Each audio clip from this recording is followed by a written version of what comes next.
Much the same story. Let's take a look at Libération. It has a very sinister silhouette of Nicolas Sarkozy.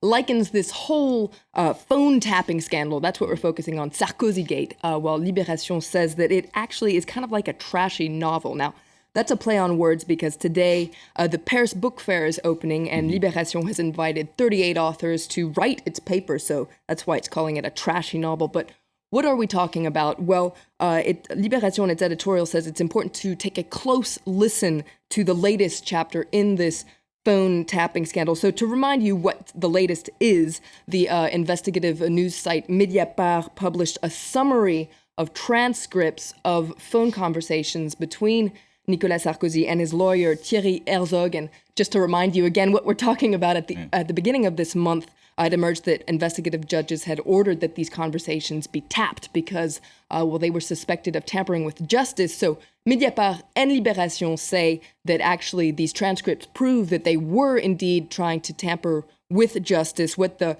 transcripts reveal is that a senior prosecutor in France's highest court named Gilbert Azibert, according to Mediapart and Libération, these transcripts show that he was feeding Sarkozy confidential information and that Sarkozy was ready to pay him for it. Now, Libération says in its editorial that all this it says a lot about the former president and his disregard for the law and his belief in his own impunity and almighty power. It says a lot about his concept of politics in general, a system that was built on, quote, the traffic of influence and corruption. So harsh words for Sarkozy and Libération, which isn't surprising given it's the left-leaning paper. Exactly, but it's not just Libération digging its heels in, is it? Some of the other left-leaning papers are doing similar things. That's right. L'Humanité, the communist paper, says that, talks about La République outragée. So that means that Sarkozy, he's not guilty of contempt of court, but of contempt of the Republic.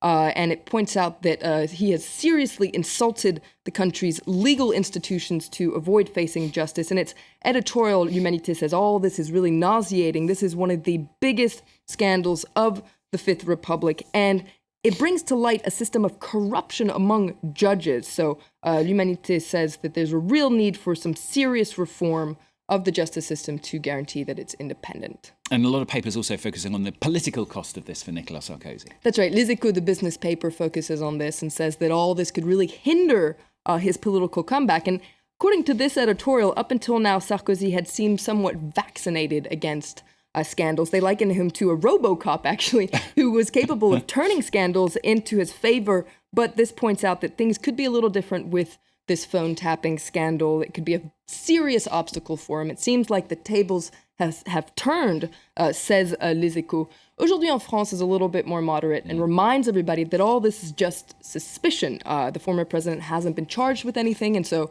he's innocent until proven guilty. But Aujourd'hui en France, in its editorial, says that these are very serious suspicions that could have a huge political cost for Sarkozy.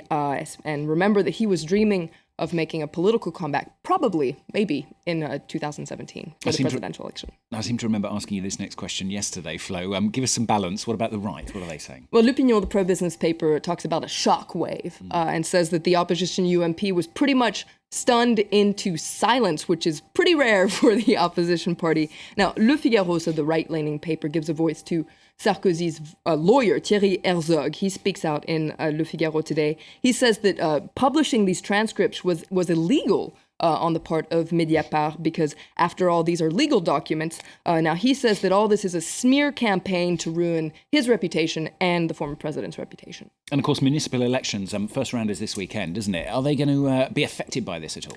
Well, what everyone's wondering is what this could mean for the opposition UMP. Le Monde says it could actually be bad for the UMP party, and one party that could benefit from all this is the extreme right National Front party.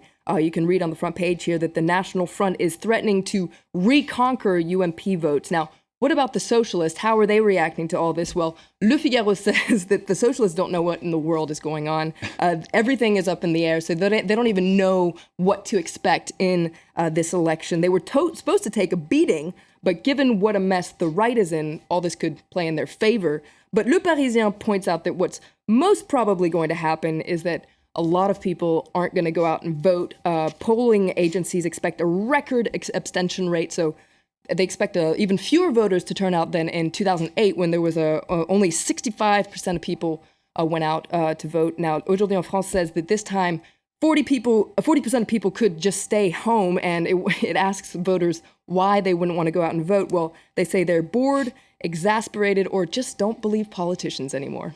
Oh dear, well, we should find out if those prophecies, if you like, come true. Of course, on Monday's programme, we'll have all the results from those elections. Thanks a lot. Coming up for you, of course, all the very latest news coming out of Crimea, Ukraine. We'll have that for you in just a few moments' time. Plus, a story of David against Goliath as India grapples with whether to exploit its mineral resources, as others fight back, saying their sacred sites and culture is more important. That's in focus in about 15-20 minutes' time.